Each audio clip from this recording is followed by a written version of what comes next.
Hello everyone. तो आज का हमारा टॉपिक है फाइलम पोरीफेरा। ये आपके किंगडम एनिमेलिया का फर्स्ट फाइलम है। इसका जो नाम पड़ा है ना पोरीफेरा, उसके पीछे रीजन ये है कि इसकी बॉडी में बहुत सारे छोटे छोटे सोराख होते हैं और इन सोराखों को हम कहते हैं ओस्टिया। इन्हीं की वजह से इसका नाम पड़ा पोरीफेरा, यानी कि पोर बेयरिंग एनिमल या ओस्टिया वाले एनिमल, या फिर इसको तीसरे नाम से हम स्पंजेस भी कहते हैं। ये जानवर आपको कहां मिलेंगे? ये आपको समुद्र के अंदर मिलेंगे, मीठे पानी में, खारे पानी में, जहां पे भी पानी होगा वहां पे ये नजर आएंगे। पर ज्यादातर ये आपको मिलते हैं समुद्र के अंदर, एक्वेटिक एनवायरनमेंट के अंदर। हैबिटेट हो गई ये। हैबिटेट के अलावा हम बात करें तो ये जानदार जो हैं ये जम लेयर इनमें है या नहीं है, तो याद रखना इन जानदारों के अंदर जम लेयर मौजूद नहीं होती है। ये विदाउट जम लेयर होती है, नो एनी काइंड ऑफ जम लेयर। इनके अंदर ना तो एक्टोड्रम है, ना मीजोड्रम है, ना एंडोड्रम है। ना तो ये ट्रिप्लोब्लास्टिक है, ना तो ये डिप्लोब्लास्टिक है। कोई भी जम लेयर मौजूद नहीं है। इसी की वजह से इसकी बॉडी के अंदर कोई ऑर्गन भी मौजूद नहीं है। ये वाहिद जानवर हैं जिनके अंदर कोई भी वेल डेवलप ऑर्गन मौजूद नहीं है, जम लेयर ना होने की वजह से। ऑर्गेनाइजेशन की बात करें ना तो इसके अंदर सेल्स बहुत सारे होते हैं ये जानवर मल्टी सेलर, पर ये सेल जो है आपस में मिलकर जम लेयर नहीं बनाते हैं, अरेंज नहीं होते हैं, इस वजह से ऑर्गन्स वगैरह नहीं बनते हैं। तो सेलुलर लेवल ही होती है इसमें, बाकी organ level, organ system level इनके अंदर मौजूद नहीं है। और ये जानवर जो है ना, ये सीलोम के हिसाब से हम देखें तो इसके अंदर कोई भी वेल डेवलप सीलोम मौजूद नहीं है। कैविटीज जो होती हैं, सुराख जो होते हैं बॉडी में, वो इनके अंदर मौजूद नहीं होते हैं। तो ये जानदार कहलाते हैं दूसरे लफ्जों में आसीलोमेटा। ये आसीलोमेटा के अंदर आते हैं। आपके डेवलपमेंट की बात करें तो ये जानदार जो है ना, ये प्रोटोस्टोम के अंदर आते हैं, ड्यूटेरोस्टोम ये नहीं है। प्रोटोस्टोम आपको पता है वो जानवर जिसके अंदर पहले माउथ डेवलप हो फिर एनस हो, ऐसे जानदारों को हम कहते हैं प्रोटोस्टोम। वैसे हम प्रोटोस्टोम भी कहेंगे नहीं क्योंकि इसमें माउथ थोड़ी है, पर अगर डेवलपमेंट एस्पेक्ट से हम देखें भी ना तो इसको ड्यूटेरोस्टोम में कंसीडर हम नहीं करेंगे। सवाल आ जाए तो इसको हम प्रोटोस्टोम में ही कंसीडर करते हैं। सिमेट्री की हम बात करें या इसकी बॉडी की शेप को हम देखें तो इसकी बॉडी की कोई डेफिनेट शेप नहीं है। हमारी तरह इसकी परमानेंट शक्ल नहीं है, या दूसरे जो जानवर है उनकी तरह एक मखसूस शेप नहीं होती है। ये असिमेट्रिकल होते हैं। इसको हम कभी भी दो इक्वल पार्ट में डिवाइड नहीं कर सकते। इस वजह से हम इन जानवरों को कहते हैं असिमेट्रिकल। आपका जो किंगडम एनिमेलिया है ना, इसमें ये एक वाहिद फाइलम है जो कि असिमेट्रिकल है। बाकी जो जानवर है ना, बाकी जो भी आपके फाइलम्स हैं वो सारे के सारे सिमेट्रिकल होते हैं। ये जानवर आते हैं इनवर्टिब्रेट्स के अंदर, क्योंकि इनके अंदर जो है ना बोन्स है और कार्टिलेज है, ये सारी चीजें एब्सेंट होती हैं। ऐसी कोई भी चीज इनकी बॉडी में मौजूद नहीं है। स्केलेटल सारा इसमें एब्सेंट होता है, तभी इसको इनवर्टिब्रेट्स कहते हैं। वर्टिब्रल कॉलम में रीढ़ की हड्डी भी इनके अंदर मौजूद नहीं होती है, पर इसके अंदर स्केलेटल होता है जो कि किसी सेलों का बना हुआ नहीं है, किसी बोन्स का बना हुआ नहीं है। इसका स्केलेटल जो है ना, ये सारा का सारा बना हुआ है मटीरियल का, और इसके स्केलेटल को हम कहते हैं एंडोस्केलेटल, और ये सारा का सारा बना हुआ है रॉड्स का, और इनकी रॉड्स को हम कहते हैं स्पाइक्यूल। अब आप जब देखोगे ना इसकी बॉडी को, तो इसकी बॉडी में ये बीच वाला जो स्पेस है, इस स्पेस को हम कहते हैं मीजोगिलिया, या इसको कहते हैं मीजोड्रम भी कहते हैं, या सिंपल हम मीजनकाइमा भी कहते हैं। सिंपल मीजनकाइमा कहेंगे। इस स्पेस के अंदर आपको ये नीडल शेप जो है, आपको ये रॉड्स दिखाई दे रही है ना, इन रॉड्स को हम कहते हैं स्पाइक्यूल। ये छोटी छोटी रॉड्स होती हैं बहुत सारी, और ये रॉड्स इसकी बॉडी के अंदर पड़ी हैं, तभी इन रॉड्स को हम कहते हैं इसका एंडोस्केलेटल, जो कि किसी सेल का बना हुआ नहीं है, मटेरियल का बना हुआ है। और ये सारी की सारी रॉड्स जो है ना, ये तीन चीजों की बनी हुई है। पहले तो इसमें खास चीज होती है कैल्शियम कार्बोनेट, फिर ये रॉड्स बनी हुई है प्रोटीन की, फिर तीसरी चीज होती है इसके अंदर, इन रॉडों के अंदर, इसको हम कहते हैं सिलिका। इन तीन चीजों की राडें बनी हुई हैं जो उसको सपोर्ट देती हैं, शेप देती हैं और मजबूती देती हैं इनको। न्यूट्रिशन की बात करें तो इन जानदारों के अंदर न्यूट्रिशन जो है वो होलोजोइक होती है। ये जानदार हेटेरोट्रॉफिक होते हैं। ये हमारी तरह न्यूट्रिशन है, इसके अंदर होलोजोइक न्यूट्रिशन है, और ये जानदार खाते हैं छोटे छोटे जानदारों को, वायरस है, बैक्टीरिया है, छोटे छोटे फंगस हैं, एल्गी है, यूनिसेलुलर जानदार को ये खाते हैं। अब खाते कैसे, बहुत ईजी है, कोई मुंह वगैरह तो है नहीं, हाथ वगैरह तो है नहीं, तो ये खाना कैसे लेंगे, बहुत सिंपल है। पानी के अंदर जो भी ये छोटे छोटे जानदार पड़े, जू प्लांक्टन है या फाइटो प्लांक्टन है, इनको ये पानी के थ्रू अंदर लेंगे, वाटर करंट के थ्रू। इनके अंदर जो ओस्टिया होते हैं, सोराग, ये स्पीड से यूं पानी को अंदर लेते हैं, पानी इनकी बॉडी के अंदर आ जाएगा, इनके पेट के अंदर, और इसके पेट को हम कहते हैं स्पंजोसील कैविटी, स्पंजोसील। इस पानी के साथ ये छोटे छोटे जानदार अंदर आ जाते हैं इसकी बॉडी में, फिर ये जानदारों को जो है ना डाइजेस्ट किया जाएगा इनके सेलों के थ्रू, और इनके अंदर ये फ्लैजिलेटेड सेल होते हैं, इन सेलों को हम कहते हैं कोनोसाइट सेल। यही सेल है जो इसके अंदर डाइजेशन करते हैं, खाना जाएगा इनके सेलों में, और इनके सेलों में वैक्यूल्स होते हैं जो खाने को तोड़ते हैं, डाइजेशन करते हैं। यानी कि डाइजेशन टोटली इनके अंदर इंट्रासेलुलर होती है, खाना सारा का सारा सेल के अंदर डाइजेस्ट होता है, और खाने को डाइजेस्ट करने वाले ये सेल है कोनोसाइट सेल। ये सारे के सारे इंटरनल सेल हैं, और ये सेल लेयर बनाते हैं, इंटरनल लेयर। इस इंटरनल लेयर को हम कहते हैं इसकी कोनोड्रम लेयर या एंडोड्रम भी कहते हैं। और ये फ्लैजिलेटेड सेल कहलाते हैं क्योंकि इनके अंदर फ्लैजिला होती है। फ्लैजिला का बहुत खास काम है इनके अंदर, और वो इसके अंदर मोटिलिटी या लोकोमोशन देना नहीं है। इस फ्लैजिला का खास काम है कि जब ये गंद छोड़ेंगे ना, अपना अमोनिया है, कार्बन डाइऑक्साइड है, या जो अनडाइजेस्टिव पीसेस होते हैं उनको ये छोड़ेंगे स्पंजोसील में, फिर ये पानी है, ये गंद है ना, इसको ये फ्लैजिला जो है ना पुश करेंगे बाहर की तरफ। ऐसे इसका गंद इसकी स्पंजोसील से निकल के बाहर निकलेगा इस सोराख के थ्रू। इस सोराख को हम कहते हैं ओसिकुलम। ओस्टिया सोराख बहुत सारे होते हैं, बॉडी के चारों तरफ होते हैं। इन सोराख के इधर इनका खाना अंदर आता है, फिर इनका गंद जो बाहर निकलता है ना, ये निकलता है बड़े वाले सोराख के थ्रू। इस बड़े सोराख को हम कहते हैं ओसिकुलम। तो ओसिकुलम इसका यूं समझे एनस से एक्सक्रिएशन करता है इनका सारा का सारा। बॉडी स्ट्रक्चर की बात करें तो इनकी बॉडी बहुत सिंपल है, मल्टीसेलुलर है, सीसाइल बॉडी है, फिक्स होती है समुद्र के अंदर एक ही जगह पे। और इनकी बॉडी के अंदर टोटल 2 लेयर होती हैं। एक इसकी आउटर लेयर है, इसकी आउटर लेयर को हम कहते हैं पाइनाकोड्रम, जिसको हमने यहाँ पे जूम किया हुआ है। ये सारे के सारे पाइनाकोसाइट सेल हैं जो एक्सटर्नल सेल हैं, या इन सेलों को हम कहते हैं एपिथेलियल सेल। ये सारे के सारे एपिथेलियल सेल होते हैं। इन सेलों का एक ही काम है, इसको शेप देना और प्रोटेक्शन करना। इन सेलों के अंदर पोरोसाइट सेल होते हैं जो पोर्स बनाते हैं, सोराख बनाते हैं। इन सोराखों को हम कहते हैं ओस्टिया, जिनके जरिए इनका खाना वगैरह अंदर आता है, पानी वगैरह पानी के थ्रू। फिर इसकी बॉडी में इंटरनल जो है वो लेयर होती है, इस लेयर को हम कहते हैं कोनोड्रम, जो आपको ये दिखाई दे रही है। ये कोनोड्रम लेयर सारी की सारी कोनोसाइट सेलों की बनी हुई है, या इसको हम कहते हैं फ्लैजिलेटेड सेल। ये सेल करते हैं डाइजेशन, खाने की, इंट्रासेलुलर डाइजेशन। और इन दोनों लेयर के बीच में स्पेस होता है, और इस स्पेस को हम कहते हैं मीजोगिलिया या मीजेनकाइमा। ये जो स्पेस है इसमें 2-3 खास चीजें होती हैं इनकी बॉडी में। एक चीज आपको ये दिखाई दे रही है एमोबा की तरह। इस एमोबा की तरह जो चीज है, इस चीज का नाम है सेल, और इस सेल को हम कहते हैं एमोबोसाइट सेल। ये इसके सेक्स सेल होते हैं, और ये सेल गैमेट बनाते हैं, इनके अंदर सेक्सुअल रिप्रोडक्शन करते हैं। रिप्रोडक्शन इसमें दोनों तरह की होती है, सेक्सुअल भी, असेक्सुअल भी। असेक्सुअल रिप्रोडक्शन जो है ना, इसके अंदर 2 तरीकों से होती है। एक होती है बाय बडिंग, और इसकी बडिंग जो है ना, इसमें बड बनता है, और इसके बड को हम कहते हैं गेम्यूल, जो कि बड होता है इसका, इसके बड का ही नाम होता है गेम्यूल।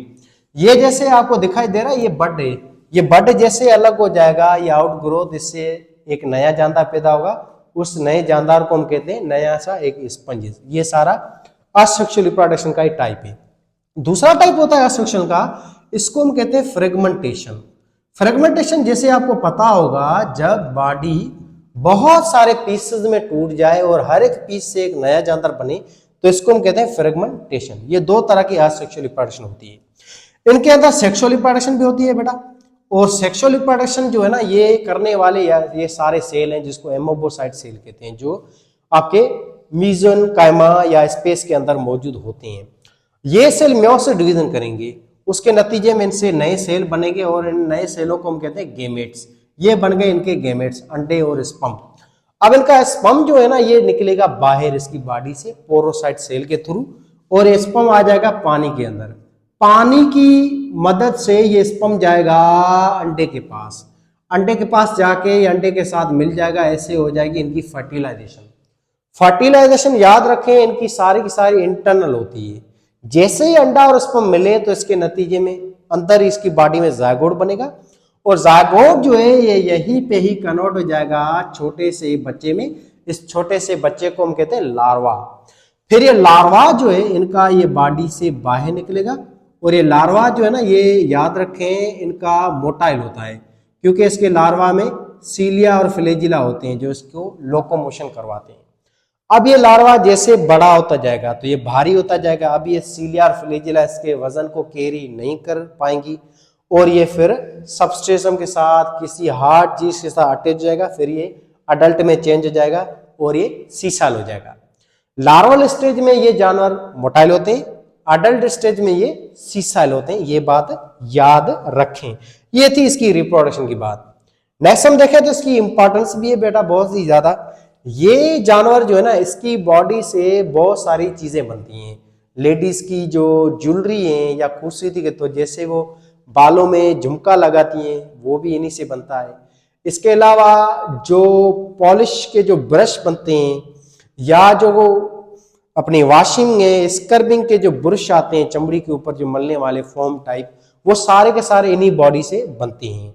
और इन्हीं जानों से मेडिसिन भी बनती हैं, आपके कैंसर की, HIV जो है उसकी, एड्स की, ये ट्रीटमेंट सारी होती है। ये मेडिसिन सारी इन्हीं से बनती हैं। इनके अंदर खास केमिकल होते हैं, और ये केमिकल ये यूज करते हैं अपने प्रीडेटर को मारने के लिए, अपने आप को प्रोटेक्ट करने के लिए।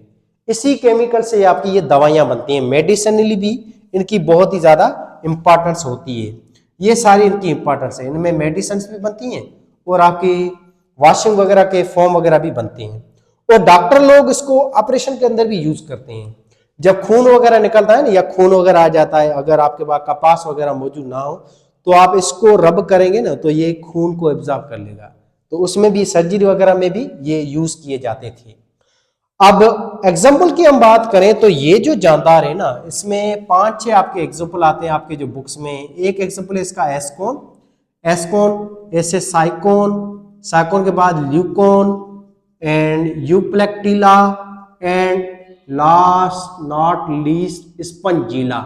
ये 4-5 मोटे मोटे इस फाइलम के एग्जाम्पल होते हैं। इनमें से ये जो जानदार है ना, कुछ ज्यादातर ये मेरिन होते हैं।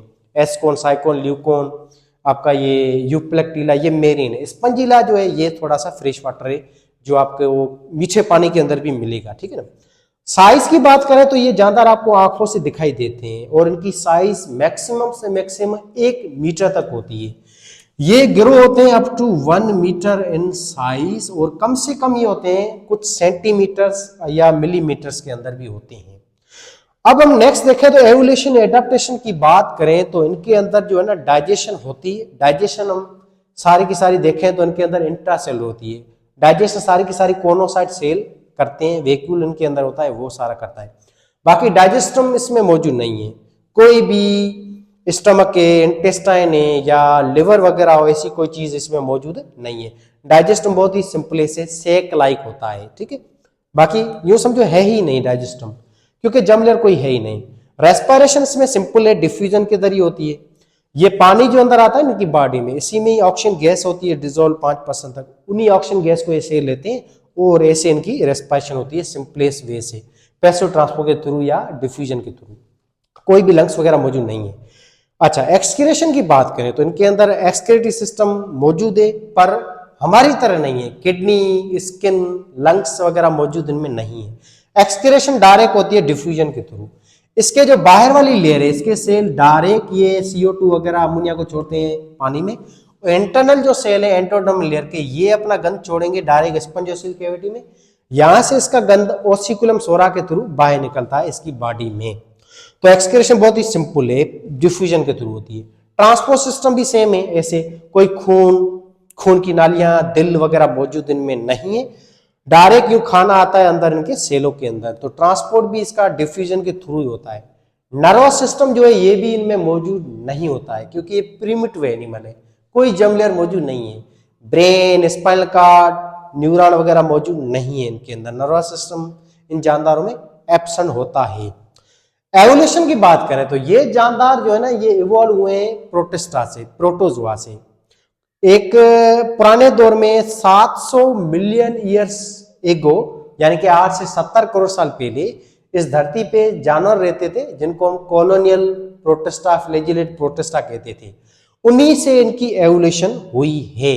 और वो जो जानवर थे जिसको हम कॉलोनियल प्रोटिस्टा कहते हैं ना, वो आजकल के जो जानदार हैं कॉनोफ्लैजिलेटेड्स, उनके साथ इनका रिजेम्बलेंस होता है।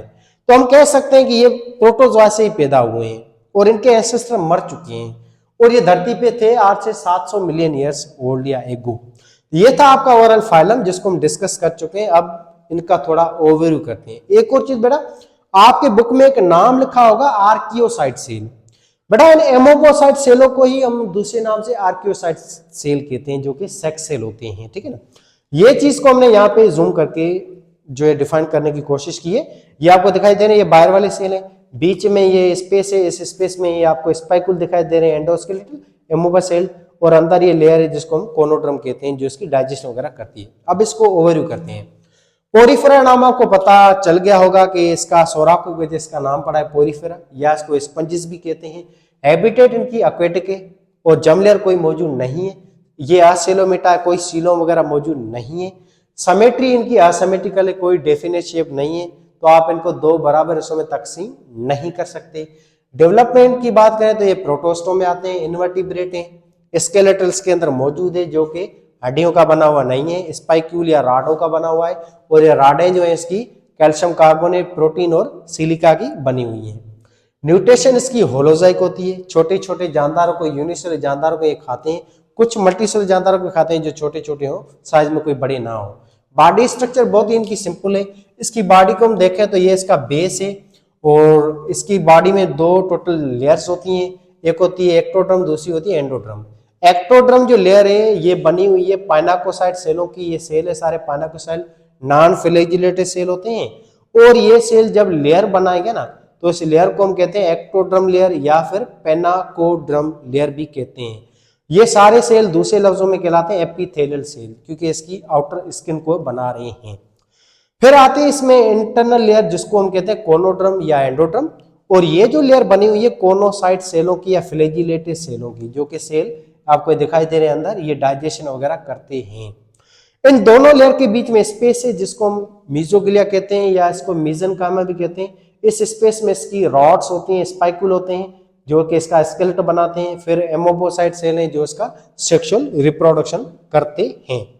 इंपॉर्टेंस की बात करें तो ये मेडिसिन में यूज होते हैं। HIV कैंसर है उसकी ट्रीटमेंट होती है, इनसे दवाइयां बनती हैं, और इसमें स्क्रबिंग है, वॉशिंग वगैरह, इसके ब्रश है, फोम वगैरह भी बनते हैं। साइज इनकी अप टू 1 मीटर होती है। ऑर्गेनाइजेशन की सिर्फ और सिर्फ सेलुलर लेवल पे। एग्जाम्पल है एस्कोन, साइकोन, यूकोन, यूप्लेक्टिला और स्पंजिला। इनके अंदर ये बड़े बड़े सेल हैं जिसको हम कहते हैं कोनोसाइट सेल या कॉलर सेल, जो कि डाइजेशन करते हैं। ये यहाँ वाले सेल हैं जिनको यहाँ पे हम जूम करके डिस्कस कर चुके हैं। एवोल्यूशन की बात करें तो डाइजेशन सिंपल है, डिफ्यूजन के थ्रू होती है। रेस्पिरेशन भी डिफ्यूजन के थ्रू होती है। एक्सक्रीशन भी डिफ्यूजन के थ्रू ही होती है। ट्रांसपोर्ट भी डिफ्यूजन के थ्रू ही हो रही है।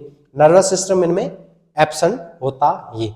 और ये इवॉल्व हुए आपके फ्लैजिलेटेड कॉलोनियल प्रोटिस्टा से, यानी कि प्रोटोजोआ से, और ये इनके एंसेस्टर मर चुके हैं और जिंदा थे धरती पे आज से 700 मिलियन ईयर से एगो। ये था आपका फाइलम।